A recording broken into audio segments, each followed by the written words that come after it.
Chuck Schumer doesn't seem thrilled about this legislation. His statement basically just said they'll look at it. Yeah, I mean, it has a lot of momentum from that House vote, and it had a lot of momentum coming out of the 50-0 committee vote last week, where this really came on the scene, and sort of caught some of the people on TikTok a little bit by surprise. But we've heard a lot of sort of cooling off statements from people in the Senate, like you're saying. Senate Majority Leader Schumer and others. I think, they're looking at, are there going to be changes? There are competing bills. All these people are subject to lobbying influences from, frankly, both sides. I was, on Capitol Hill yesterday and today, and there are people who, say their business depends on TikTok, and they've sort of people said they, paid their own way to get here so that they could tell lawmakers, don't pass this bill. Of course, it didn't work in the House, but we'll see what happens over in the Senate. Well, when you consider pushback from not only conservatives but also progressives, it's interesting, especially on First Amendment grounds. We heard from Maxwell Frost, who's kind of been the face of this argument. He issued a statement saying the legislation is an infringement on our constitutional right to freedom of speech that also places, this is the other part of it, what he calls a near impossible condition for the app to be sold within 6 months or less. Is he wrong? Right. Well, I mean, I think you have to talk to the people who are really putting those kind of deals together. Sure. Could ByteDance divest, and sell TikTok to someone by September, which, by the way, is getting really close to the meat of the election season. Good point. And I think that's something that you're hearing on the Hill, a little bit of concern, a little trepidation. What would that mean? Could they find a buyer? I think it's, if somebody wants to buy it, I'm sure, but could you put a deal together like that quickly? Yeah. That's an open question. Would that deal stand up to antitrust scrutiny when this administration in particular is very focused on competition is another question. I think the other end of the story. Indeed. Another remarkable thing about this vote, though, was that it was bipartisan. This is something that got done in the House, and that's a pretty hard feat these days, especially with a very narrow and getting more narrow Republican majority, because next Friday will be Ken Buck, the Republican congressman from Colorado. His last day in the House will shrink that margin further. And Lauren Boebert, also current congresswoman from a different district, is running for his seat to replace him in November, but not going to run in the special election to replace him now. And I wonder, Kate, if that is a calculation because the majority is so thin. If Speaker Mike Johnson was like, look, we cannot have you leave that third district seat at this moment. If she had resigned to run, then it would have been another vacancy. I don't know that she's necessarily taking her cues from the speaker or where, how she's making this decision, but it can maybe give, House Republican leaders a little breath of relief that they're not losing one more in the next couple of weeks. But who knows? I mean, it's such a narrow majority that anything can happen, and you even have people out and they can't vote.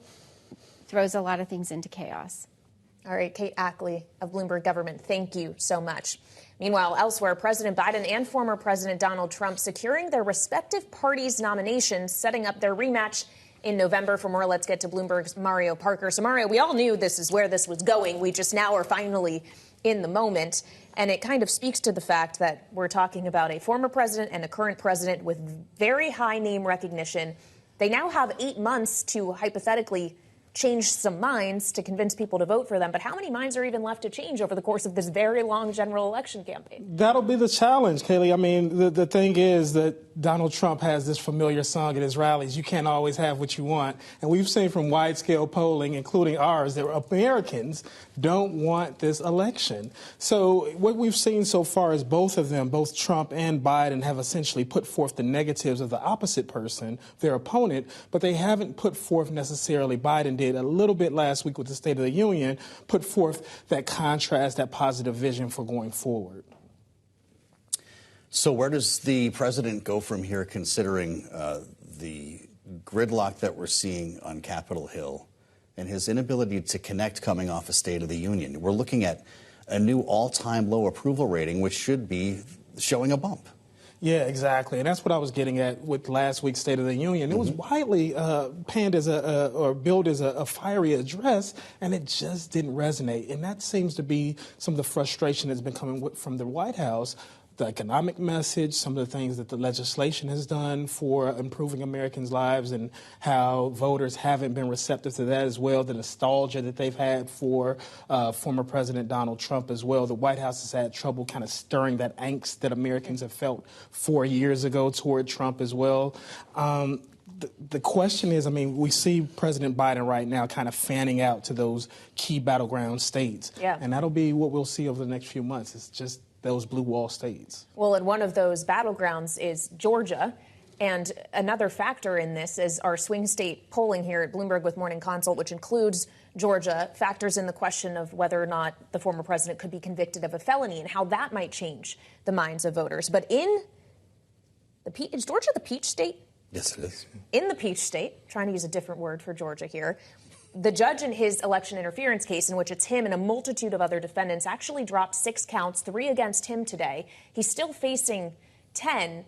But does that affect him politically at all, to start seeing things legally going his way, or at least something going his way? That does. To your point, in terms of just what our polling has shown that even while Donald Trump leads President Biden in most of those key swing states, including Georgia, that there is some trepidation and hesitation on the part of swing state voters and independents when it comes to whether or not the former president would be indicted, right? That changes the calculus a whole lot. And so the fact that he's had a few of those legal wins over the last couple of months, this is like the third one, the Supreme Court, et cetera, that bodes well for him going forward. You covered Donald Trump as a president. He's a candidate again.